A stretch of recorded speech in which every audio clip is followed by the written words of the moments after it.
Hi everyone, welcome back to my channel. Hi if you are new, and welcome to my March reading wrap up. As normal, I'm filming this in two parts because I've still got a week left of March and I need to get some books back to the library today. So let's jump straight in. The first book I read, it was an audiobook on Scribd, not sponsored, and that was The Fine Print by Lauren Asher. This was book one of the Dreamland Billionaires series. And I really want to continue this series now. I enjoyed it. It was a usual, predictable romance, okay? But I liked it. It's set in sort of like a Disney World type theme park. You've got one of the grandsons, Rowan, of like the park's owner, who's been, as part of the granddad's will, sort of been set a challenge to do some things at the park. And then we have Zara, who's part of the creative team. And you just see the blossoming relationship between the two, basically. They're in completely different worlds, completely different personalities, and I like that. I'm one of those opposites attract. I think it was great. Would definitely recommend, and said I can't wait to continue the series. Then I listened to another one on Scribd. This was a really short audiobook. It was about an hour, and that was The Clown Brigade by Stephen Jones, I think it says. Well, that was weird. I mean, you know when you listen or you read a book and you're like, I don't know what on earth I just read? That was this. Basically, there's this guy who goes to surprise this, I'm assuming, internet lover. And he keeps seeing clowns everywhere. That's basically it. It was weird. I can't really tell you any more of what happened because I was like, what? But anyway, it was different. It was different. Then, as part of my middle grade March, sort of unwrapping mystery books, I started with The Wizards of Once by Cressida Cowell. I really enjoyed this. I was a little bit intimidated. The first book that I pulled, it was quite a chunky book, and I'm like, oh, I thought it was really good. I love the characters in this book. It was full of awesome illustrations. She says struggling to find some. Basically, wizards are kind of feared. The warriors, like, you know, they're a bit nervous about them. Inevitably end up teaming to get up together against the witches. It was so good, really funny. As I said, I love the characters. You sort of had like elves and pixies and goblins and things like that, and it was really funny. Definitely one of the best children's books I've read. So that was a really good start for me for middle grade March. Then we switch to, again, I really read some odd books this month, right? Now we switch to one I was sent an arc from NetGalley, and that's Le Petit Noir, which I believe means the little death in French, and that was by, who was it by? Ellie Wilde. This was a poetry collection written by a vampire. Yes, you've heard me correctly. And it was so weird, and partly my fault because I initially forgot that it was written by a vampire. And I'm reading this poetry, I'm thinking, sounding a little bit freaky there. So I read the description again. I'm like, oh, no, that makes sense now. But yes, and it turns out vampires are actually very emotional things. And they feel love and they feel pain, emotional pain. Do you know, if you just really want to read something different and you're into poetry or just vampires and you're just like, why not? I really would recommend it, because I tell you, vampires can write some really deep emotional things. It was just one of those, you know, when something's just so different, but because of that you actually really enjoy it because you've not read anything like that before. And I quite like poetry, and it was just so strange, but I loved it. Right, I need to get my next lot of books. Now we continue my little unwrapping journey. The next one I unwrapped was The Iron Man by Ted Hughes. This was a tiny little book. I read this in a night.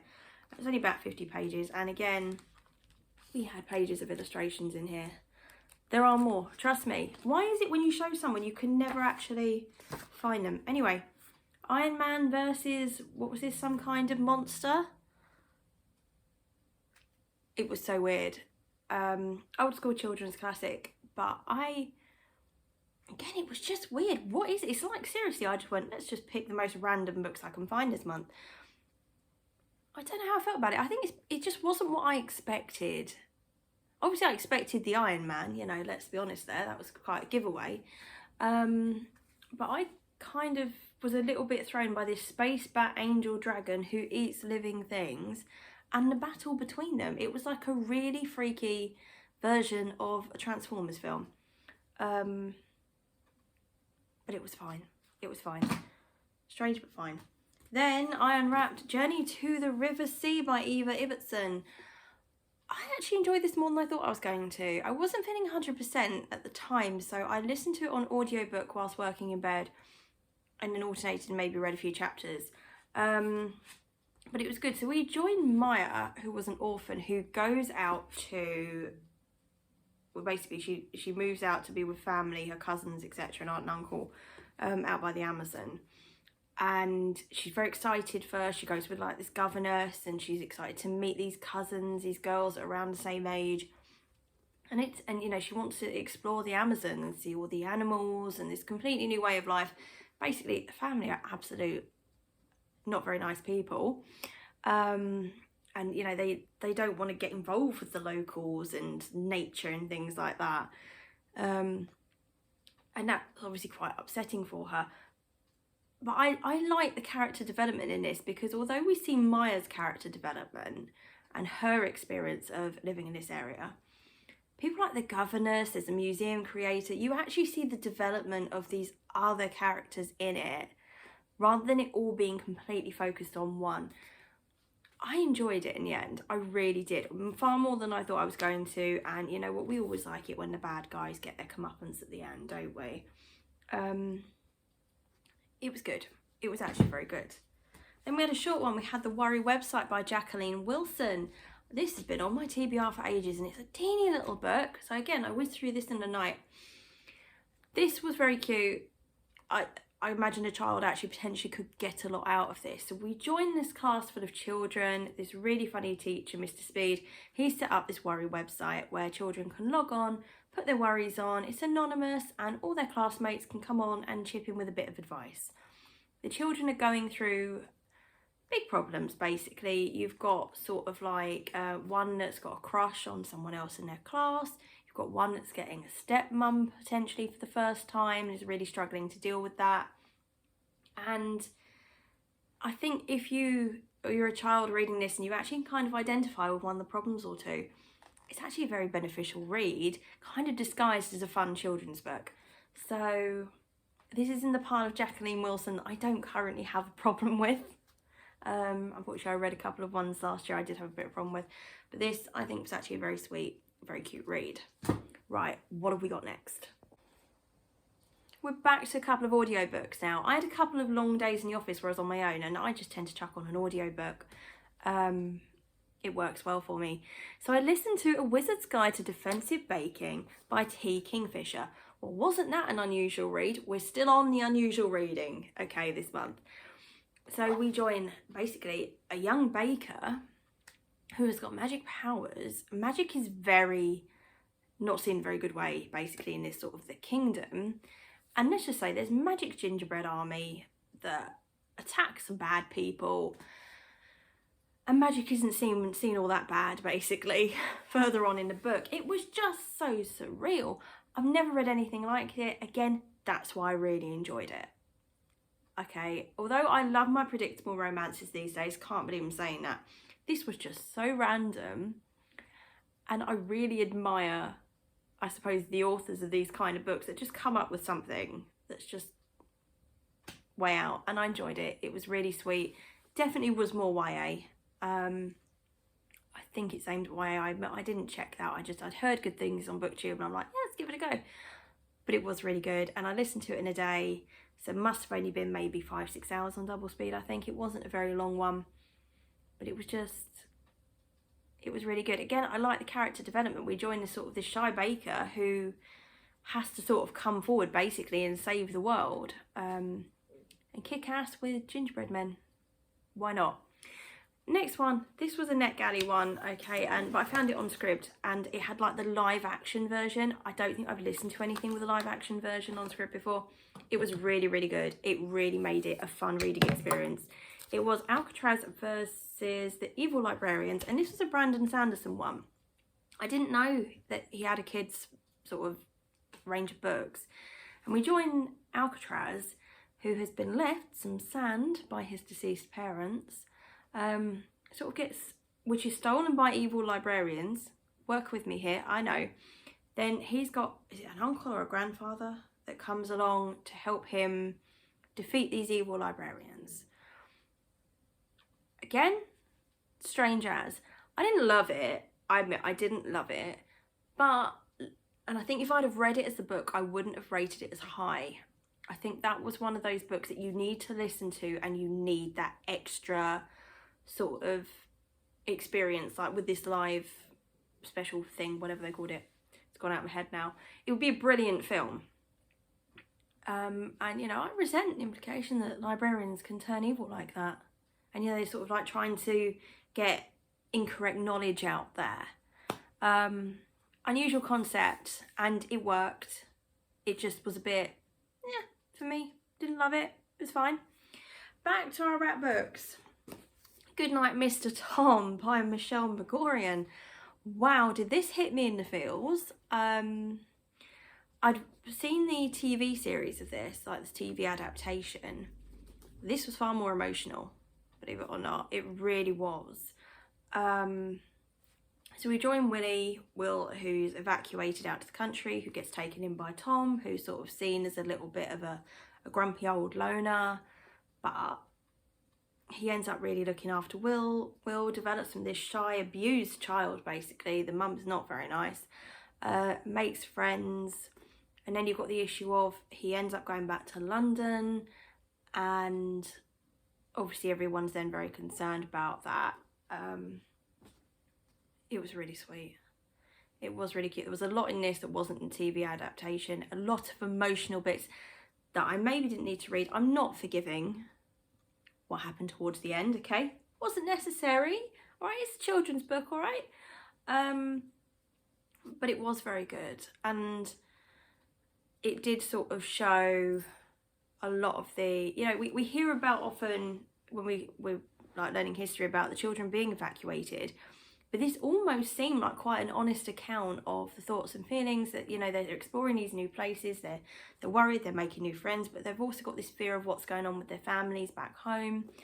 I think this was a very well written account of potentially what it could have been like. And wow, it was just an emotional experience reading that. Right, next pile of books. So we then come to 3 books that I read as part of my reading books, my childhood vlog. I had a great time that day. So the first one was The Enchanted Word by Enid Blyton. This is the first book in the Faraway Tree series, and this was really sweet. We join 3 children that have moved out to the country.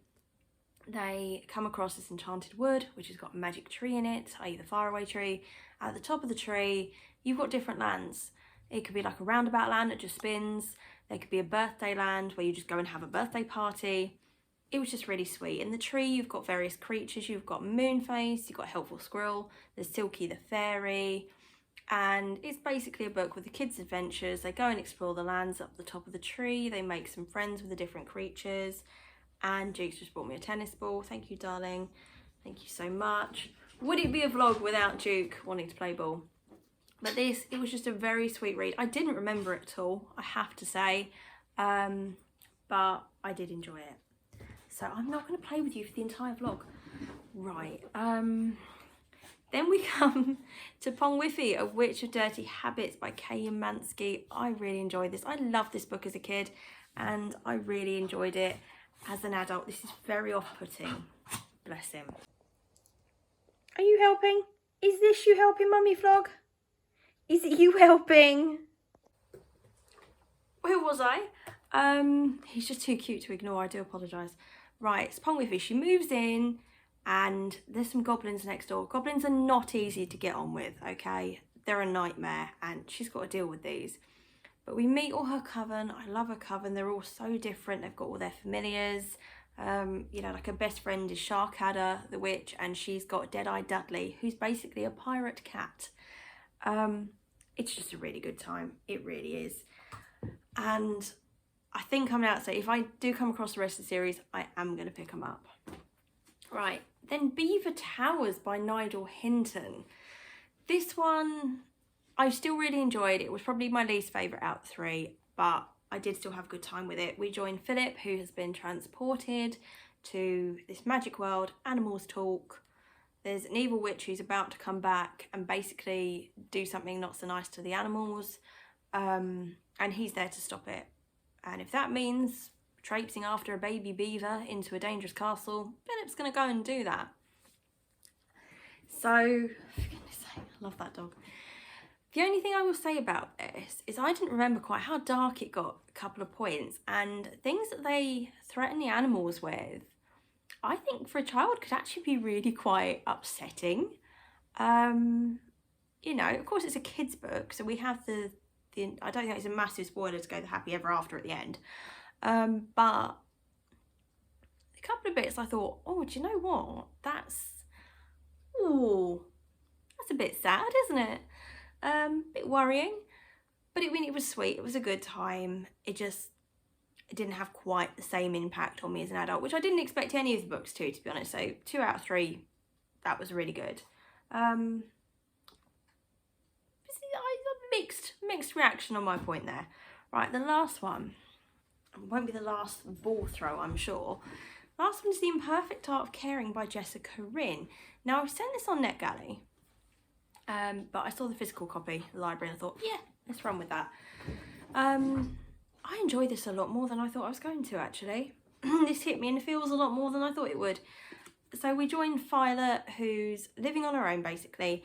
She's coping. I'm not going to say she's thriving, but she's managing. She gets a call from her sister, who's basically saying, my other half and I, we're going to move away. Mum needs to be cared for. You need to come stay with her and sort out, basically, set in the flat, which has got other people in it.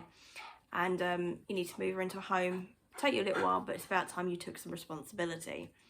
So Violet moves back to help her mum to get this process started. It's really hard for her because Violet blames herself for some quite upsetting event in the village. So she's worried about how everyone's going to view her. But, you know, we have the nice community spirit in this. We have personal development again. We know that's the theme that I quite like in books. You know, characters sort of reaching their potential almost. I love the relationships that developed in this, particularly the one between Violet and her mum. You know, I thought that was as nice as the romantic relationship that ended up developing. It was just very emotional, I'll be honest with you. We all know that caring is not to be taken lightly. There's a lot of issues that you're potentially going to come across with, like finance payments, and if something happens you'll need someone to look after the person you're looking after so you can go and attend to something else. Anyone that's worked in care before, you've cared for a loved one, it is hard, okay? And we do struggle with it, and you know, I think this was a very honest account of it, showing that actually it's not a skilled silence. There's an imperfect art to it. You know, it's more a coping and being there to support each other than just getting it right all the time. And I think this book hit the nail on the head with that. So, would recommend that. Right, let's see if I read anything else, in which case I will catch up with you in the next bit of the video. So I read another 3 books that I'm really happy about. I won't go on too long because I realise I've actually talked a little bit longer than I would normally in one of my wrap-ups. So the first one, Colours of London: A History by Peter Ackroyd. I've been reading this for so long, but I just took a couple of evenings. I'm like, no, I'm going to sit down and read it. And I'm really pleased that I did, because I did thoroughly enjoy this. So this basically is full of awesome pictures of London that goes through different parts of its history, and each chapter is a different colour, and going through that colour it goes through different things related to London to do with that colour. So in the red chapter we have the iconic London buses. In the gold chapter we had sort of the coronation carriages, things like that, and you go into a short, maybe 1 or 2 page description of like the history of these things. It was really, really interesting. The only thing is it's a coffee table book as far as I'm concerned, rather than a sit down and read non-fiction, but it was still really, really good. Right, then Now She Is Witch by Kirsty Logan. This was an incredibly anticipated book on my list. Unfortunately, we're sitting at a 2 out of 5 star. I'm not going to go into a lot of detail now because I have actually been working on a vlog where I read this and one other book, which I'm hoping to get up early next week. So if you want a little bit more information on what I thought about that, please check out that vlog. However, the best book, The Priory of the Orange Tree by Samantha Shannon. I have finally finished this. It took me 2 months to read this book, but 2 brilliant months. This is a definite 5 out of 5. Genuinely one of the best books I've ever read. It is very high fantasy though, but I loved it. I mean, it was 804 pages. That's why it took me so long. I was reading about 100 pages a week for the last 8 weeks. But because it was a lot of world building, this new fantasy world, it was quite overwhelming at times. But it was just so good. I love the characters. I love the action. We had dragons. It was just brilliant. So I'm really pleased now because I've been sent a prequel to this via NetGalley. And I'm hoping to definitely read that over the next few months. So would highly recommend, if you have this on your shelf because you've heard good things but you haven't picked it up due to its size, I completely understand, but just break it down and read it because it is worth it. So that's the end of my wrap up. If you've made it to the end of the video, leave me some kind of emoji that signifies something in your day, be it the weather, something you've eaten, something you've done, and I'll see you in my next video. Bye.